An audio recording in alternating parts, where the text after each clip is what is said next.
فرماتے ہیں نبی کریم صلی اللہ علیہ وسلم کی خدمت میں قبیلہ بنو سلمہ کا ایک آدمی آیا، اس نے کہا یا رسول اللہ هل بقي من بر ابوي شيء ابرهما به بعد موتهما، اے اللہ کے رسول آپ کے حکم پر اور اللہ کے ارشاد پر میں نے اپنے ماں باپ کے ساتھ اچھا سلوک کیا، کبھی اف نہ کہا، جو کہا میں نے اس کو قبول کیا اور اپنی خواہشات کو میں نے ذبح کر دیا، اپنے ارادوں کو میں نے ترک کر دیا۔ میرے باپ نے جو کہا سر آنکھوں پر رکھا، ماں نے جو کہا سر آنکھوں پر رکھا، خود بعد میں کھایا، پہلے ماں باپ کو کھلایا، ان کی میں نے خدمت کی، یہاں تک کہ باپ بھی اللہ کو پیارا ہو گیا، ماں بھی اللہ کے پاس پہنچ گئی، اللہ کو پیاری ہو گئی۔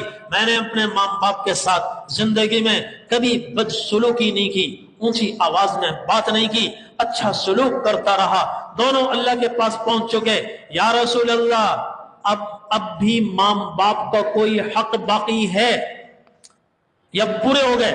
اب بھی کچھ باقی ہے؟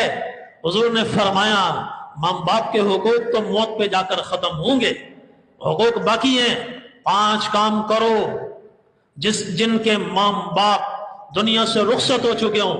آپ نے فرمایا 5 کام کرو، الصلاۃ علیہما، ایک تو ان کے لیے خصوصی دعا کرو، خصوصی رحمت کی دعا، یا اللہ میرے ماں باپ پر اپنی عام رحمت نہیں خاص رحمت نازل فرما۔ صلاح کہتے ہیں خاص رحمت کو، دعا کہتے ہیں عام دعا کو، رحمت ہوتی ہے۔ اولئک علیہم صلوات من ربہم ورحمہ، رحمت کا بھی ذکر ہے، صلاح کا بھی ذکر ہے، رحمت عام رحمت، صلاح خاص رحمت۔ دعا کرو یا اللہ میرے ماں باپ پر اپنی خصوصی رحمت نازل فرما، پہلا حق۔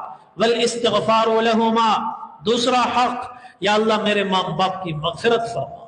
یہ دعا کرتے رہنا ہے جب تک سانس چل رہا ہے، جب تک موت کی آغوش میں نہیں جاتے۔ اور تیسرا وَإِنْفَاذُ عَهْدِهِمَا بَعْدَ مَوْتِهِمَا، تمہارا باپ تمہاری ماں جس کسی سے عہد کر کے گئے ہوں، زبان کر کے گئے ہوں، وعدہ کر کے گئے ہوں، زندگی نے ان کو مہلت نہ دی ہو، موت نے آ کر ان کو اپنی آغوش میں لے لیا ہو، وعدہ پورا کیے بغیر دنیا سے چلے گئے، تم ان کے نائب ہو، تم ان کے نمائندہ ہو، اپنے ماں باپ کے ان وعدوں کو پورا کرو، عہد کو پورا کرو۔ یہ تیسرا حق ہے۔ اور چوتھا حق وصلۃ الرحم التي لا توصل الا بهما، اور ماں کے جو رشتہ دار ہیں ان کے ساتھ اچھا سلوک کرو، والد کے جو رشتہ دار ہیں والد کی وجہ سے ان کے ساتھ بھی اچھا سلوک کرو، ماں کے رشتہ داروں سے اپنی ماں کی نسبت سے اچھا سلوک کرو، یہ چوتھا حق ہے۔ پانچواں حق وَإِكْرَامُ صَدِيقِهِمَا، ماں کی سہیلیوں کا بھی خیال کرو اور باپ کے دوستوں کا بھی خیال کرو، ان کا بھی احترام کرو۔ حضرت عبداللہ ابن عمر رضی اللہ عنہما مدینہ طیبہ سے مکہ مکرمہ کا سفر فرما رہے ہیں۔ کتنا لمبا سفر ہے، آج تو مرسڈیز کرولا گاڑیوں کا زمانہ ہے، چند گھنٹوں میں فاصلہ طے ہو جاتا ہے، اس زمانے میں ایک ہفتہ لگتا تھا، 10 دن لگتے تھے مدینہ طیبہ سے مکہ پہنچتے ہوئے۔ تو حضرت عمر رضی اللہ عنہ کی عادت تھی راستہ پر پیچ پہاڑیوں سے گزرتا ہوا، اور اس میں بڑے نشیب و فراز آتے ہیں، تکلیفیں آتی ہیں، تو اونٹ کے ساتھ ایک گدھا بھی ساتھ رکھتے تھے، اور گدھا وہ ان کا مزاج شناس تھا، اس پر ان کو بڑی راحت ہوتی تھی۔ گدھا تو آج ایک عجیب مثال ہے، اس زمانے میں مرسڈیز تھا، اچھی اس کا ایک بہترین سواری۔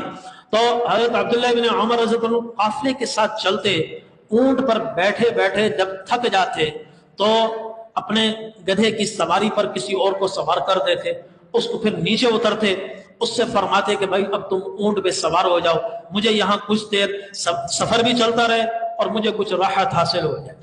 تو اس سواری پر ان کو بڑی راحت ملتی تھی، کانا یتربح علی، بڑا ان کو سکون ملتا تھا۔ اور سفر میں ان کے سر پر ایک پگڑی تھی، ایک ہی پگڑی تھی۔ چلتے چلتے راستے میں ایک بدو آیا تو حضرت عبداللہ بن عمر نے اس کو دیکھا، کچھ اس میں اس کے باپ کی شباہت نظر آئی تو فرمایا الستا ابن فلان ابن فلان، ارے بھائی تم فلاں کے بیٹے تو نہیں ہو؟ اس نے کہا جی میں فلاں کا بیٹا ہوں۔ فوراً گدھے سے اترے، فرمایا یہ گدھا پکڑو، لگام پکڑو، ارکب علی ھذا، اس پہ سوار ہو جاؤ۔ سر سے پگڑی اتاری اور فرمایا یہ پگڑی لو، اشدد بہا رأسک، سر پہ پگڑی باندھو اور یہ پگڑی تم لو، یہ سواری تم لو۔ لوگوں نے کہا حضرت آپ کو اس کی سخت ضرورت ہے، آپ کو اپنے استعمال میں رکھنی چاہیے، یہ سواری آپ کی پسندیدہ ہے اور یہ پگڑی آپ کی ایک ہی ہے اس پورے سفر میں۔ تو حضرت عبداللہ بن عمر رضی اللہ عنہما نے فرمایا